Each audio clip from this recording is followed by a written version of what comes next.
Questo qua era il libretto originale. E uno. Ah beh, questo qua, quello del Winder. E due. Poi immediatamente le case editrici facevano uscire dei libretti. Io ho preso questo. Chi era? Edizioni Futuro, la Reflex dei professionisti, 11.000 lire. Ah, ecco, giusto, la camera, il corpo camera nell'82, perché era l'anno di uscita, in Italia costava 1 milione di lire. Però io avevo anche, ovviamente, prima di comprarlo, avevo preso la brochure. Comunque ve la metto come nel montaggio, la brochure, che devo dirvi è meglio del manuale, del manualino che era allegato, illustrata a colori. Adesso facciamo così, questa non mi piace storta, mettiamola dritta, di 3/4, è così, con anche il suo marchietto di importazione, Canon Italia. L'obiettivo che ho montato, per vostra curiosità, è un bello 85 1.8, vedete, bello luminoso, però invece il 50, vabbè, ero stato sull'1.8 al risparmio. Riassuntone, tutto qua scritto. Allora, otturatore ibrido in lega di titanio, questa era una delle prime caratteristiche. Cosa vuol dire? Che era meccanico da un 90° a un 2.000° più la posa B, quindi tempi veloci era meccanico, e invece per i tempi lenti sotto il 90° un 60° o più elettronico, che vuol dire anche, ve lo dimostro subito, dovrebbe andare, ah già non posso, che funzionava anche senza batteria, è coperta dal Winder. Lo facciamo alla fine, il check, il controllo, perché se anche non andava la batteria tu la potevi usare totalmente manuale, senza l'esposimetro intendo dire, ma non rimanevi a casa, insomma, non rimanevi a terra. Andiamo avanti col riassuntone caratteristiche tecniche. Allora, qua per gli appassionati, vediamo com'era la mia, che sono curioso. Ah, bello. Le prime uscite avevano gli ASA, la rotellina degli ASA, che è questa, solo che ci vorrebbe il solito dettaglione. No, ma dai, un po' si vede. Qua.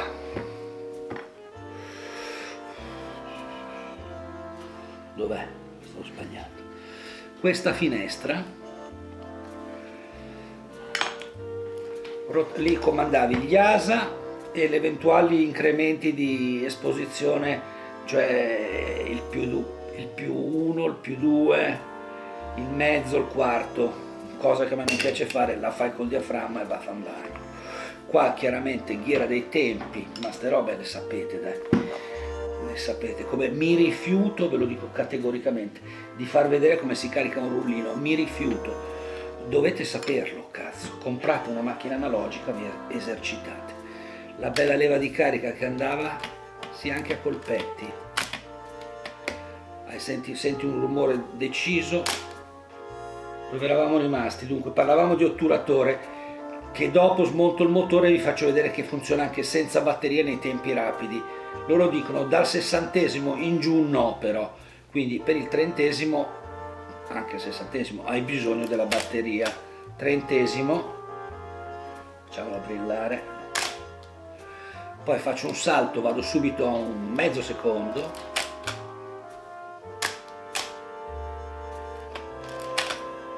che gli fa anche bene esercitarsi un po', allenarsi, che è stata ferma tanto tempo.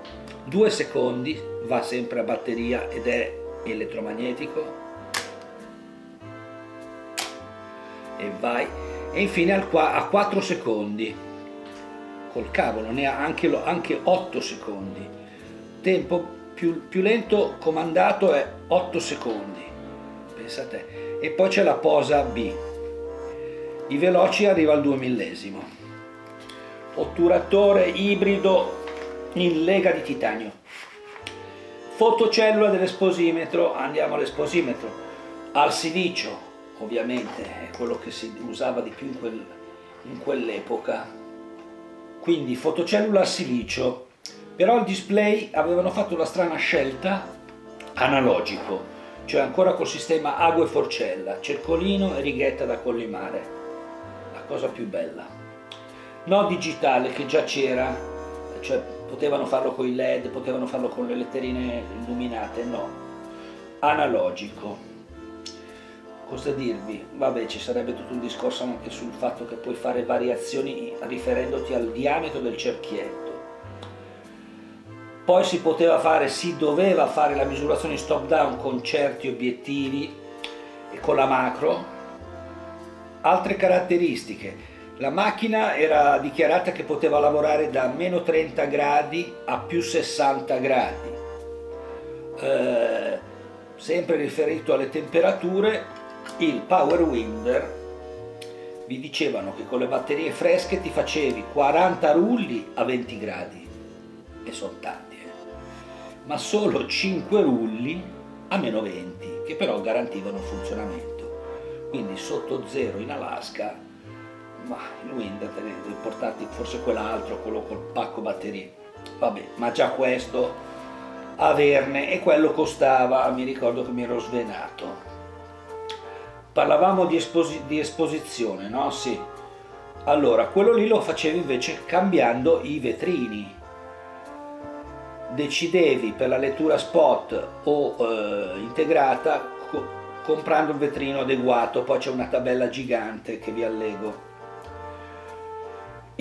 Ancora cosa dire? Vabbè, i pesi. Allora, come ce l'ho assemblata qua, ma però c'è anche l'obiettivo. Considerate macchina 880 grammi, Winder più batteria, però pur essendo il piccolo 420 grammi, quindi fa un totale di, cos'è? 880 più 420, vabbè, un 50 mm e 2 etti e qualcosa.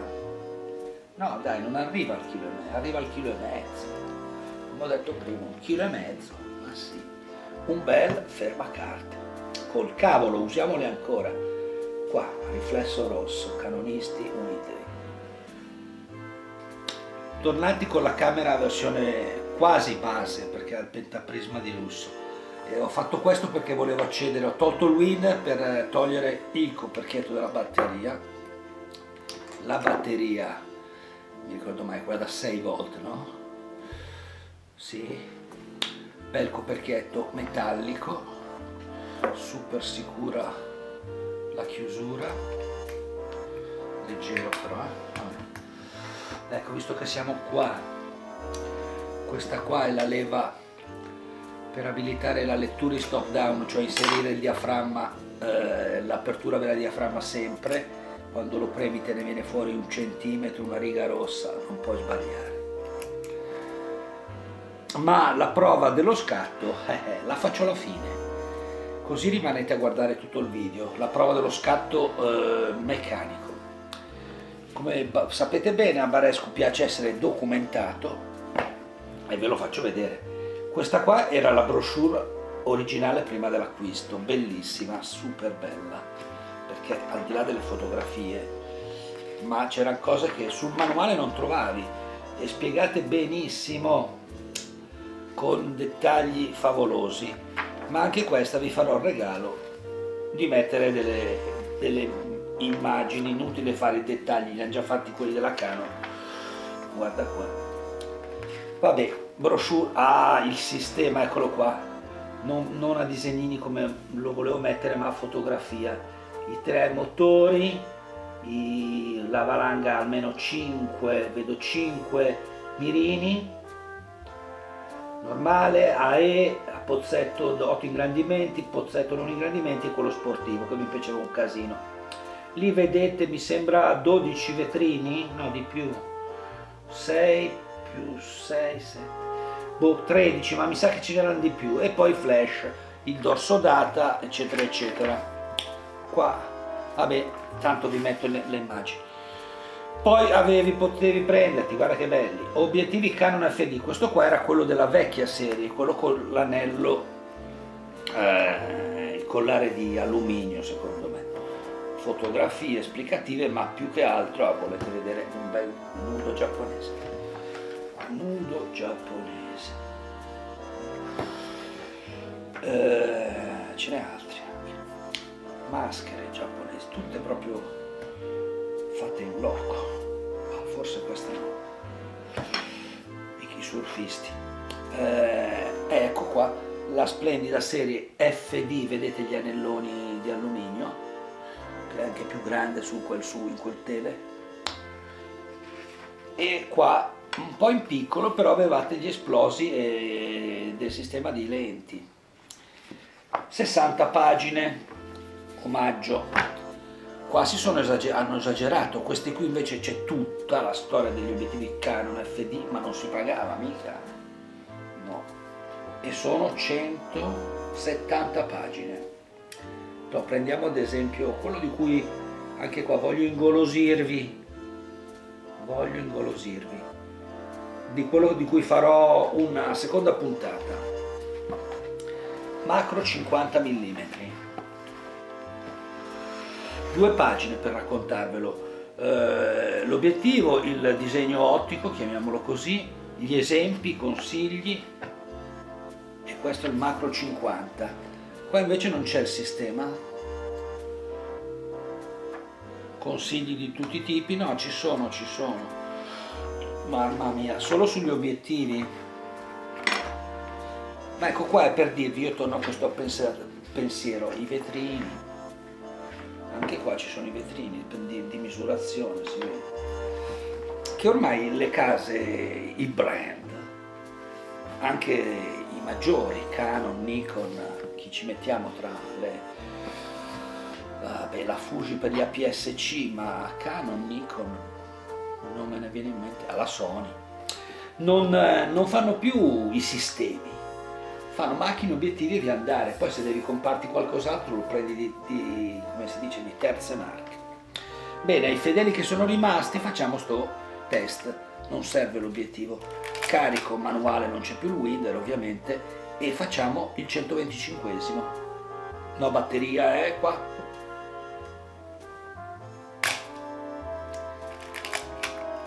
Qua il rumore non cambia perché, vedrete, il rumore non cambia, millesimo, 2 millesimo, ma la mia curiosità più grande è il bulb, che invece si trova, sì, sto sbagliando, no, giusto, i tempi brevi sono tutti garantiti dal 125esimo in più però anche B, 101, 102, 103, il sincro è un 90esimo, per cui mi sembra che era un 90esimo, è garantito. Se no, non vi ho fatto vedere lo specchio, va bene. Ecco una roba che qualcuno dice, mancava, effettivamente, è un comando di alza specchio prima dello scatto, per evitare vibrazioni, ma è talmente fatta bene. Mettiamo il B così decidiamo noi quando abbassare. Però è più bello così, dai. Apriamo tutto, così passa la luce. Ho caricato e posa B. Eccomi qua. Dove mi metto? La bocca.